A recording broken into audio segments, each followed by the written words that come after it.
Romantic love doesn't have to be the be-all and end-all of life. And it's pretty good to get to know yourself and love yourself and think you're great, because then when someone else comes along, you can agree with them. Hello, my name's Claire Foy and I'm here with Harper's Bazaar UK to share some of my life lessons.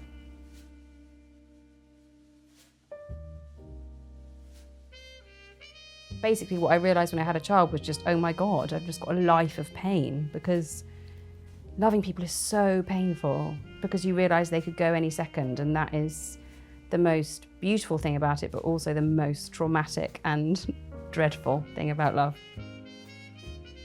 I think that confidence on its own is completely and utterly pointless. It's as useful as a fart in an astronaut's costume, as my mum would say. I think to be confident in yourself is a completely different thing. And I think that that can be something that is basically about knowing what you will and won't stand for, knowing where you end and someone else begins, and knowing what your boundaries are, and knowing what's right and wrong for you. That's the hardest thing, I think, moving through life sometimes, is what's right for you could sometimes be really bad for other people and hurtful, but you've still got to somehow have enough strength to declare that and say it and know that it's right for you. Success is a funny word, isn't it? Because to have achieved something, to have completed something, or to have been successful at something, that's an amazing feeling. But I think a lot of the time in life, we're running towards and trying to work for things that aren't really good for us. And then when you get there, you suddenly realise, oh dear, here I am, but it's still me. And so I think if it's something that you want to achieve, that's wonderful. But success just on its own is sort of pretty meaningless, really. The one piece of advice I'd give somebody who's just starting out in acting would be, I do think you've got to keep a part of yourself just for yourself, even if it's a tiny little bit. And that's to do with the parts that you play as well, and the industry itself. Just keep that little bit that's just you and is not attached to what you do for a living, and is not attached to whatever that might mean, like the successes and failures of it. Just keep a little bit, because it's great. As I've got older, I've realised really genuinely that everybody is beautiful. That's really important to know, because it helps you to see it in yourself. Because if you see it in other people, you're far less judgmental of yourself.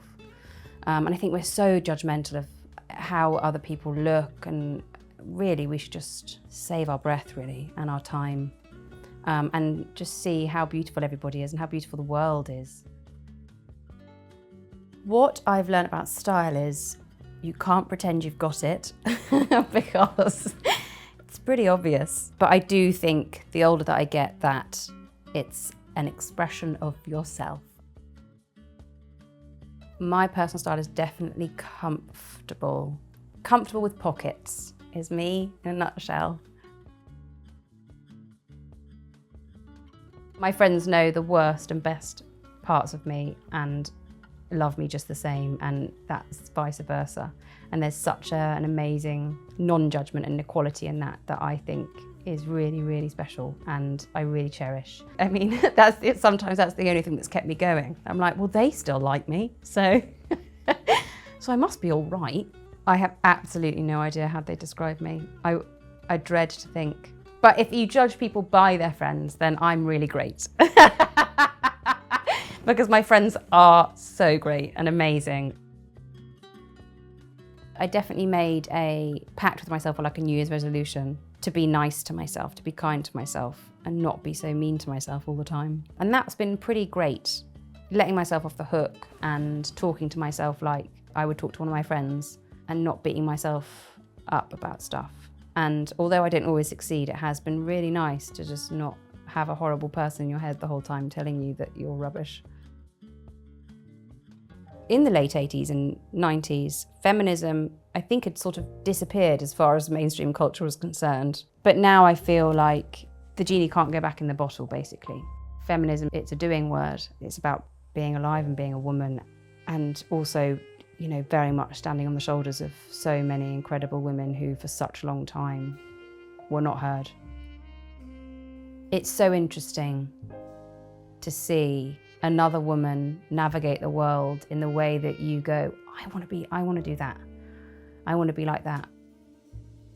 I have a sneaking suspicion that my child will teach me much more about feminism than I will ever teach her. I think She's taught me so much already about what it means to be a woman.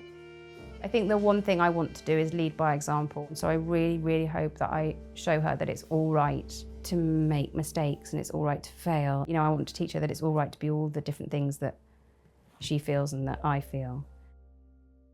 I think I have definitely, my God, thank God, got to a point where I don't attach meaning to necessarily other people's opinion of me, in the sense that I very much used to believe other people's opinion of me before I believed my own. You know, it'd be wonderful, get to a plateau at a point and just go, here I am, take it or leave it.